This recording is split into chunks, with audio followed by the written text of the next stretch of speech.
My name's Susan James, and I'm a professor of philosophy at Birkbeck College in London.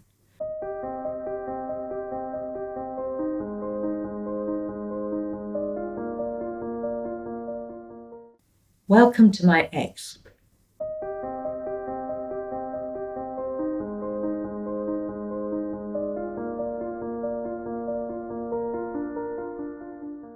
Spinoza is very interested in this question of the relationship between the body and the mind, and he approaches it at several levels.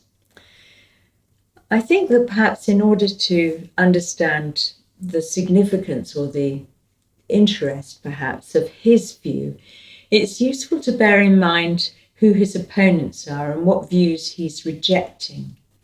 On the one hand, he is rejecting the materialism of his contemporary Thomas Hobbes, for example. Hobbes says that our thoughts are just motions, they're material things.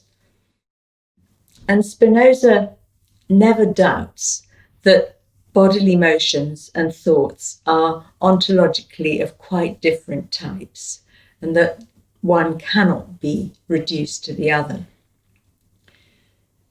The other, as it were, giant figure who looms in the landscape here and who Spinoza is opposing is Descartes, who famously thinks of the human being as a composite made up of two substances, a body and a mind.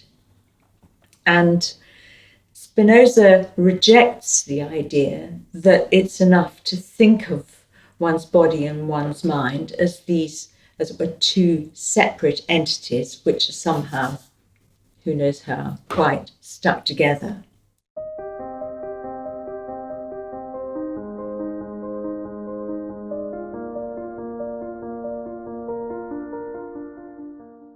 Spinoza says that the first idea that constitutes your mind is an idea of your body.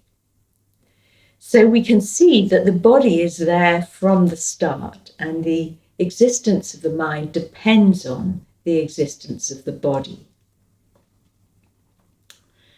But now we might want to know, well, what is this idea of the body which constitutes the mind? And Spinoza is quite specific here. He says it's an idea of the way your body is affected by some external body.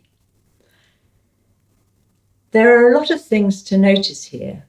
First of all, this idea, this type of idea, might be something like a loud noise, or the feel of a cold hand on your back, or the taste of milk, or something like that.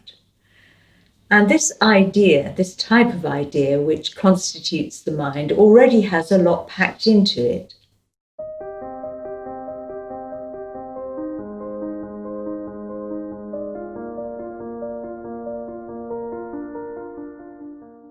First of all, it's a sensory idea. It's about the way you are sensorially affected by some other body, so it's a taste or a smell or a feel or something like that.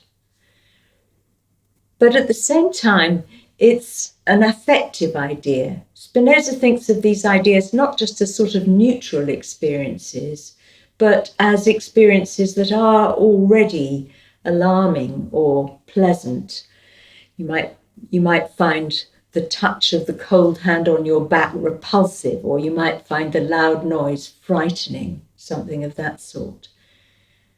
And packed into the idea of the affectiveness of these ideas is a further element which has to do with the presence of a desire. We're already, as it were, understanding the cold hand as something that is undesirable, that we want to get away from. Or we might already be understanding the taste of the comforting milk as something that's desirable, that we want more of.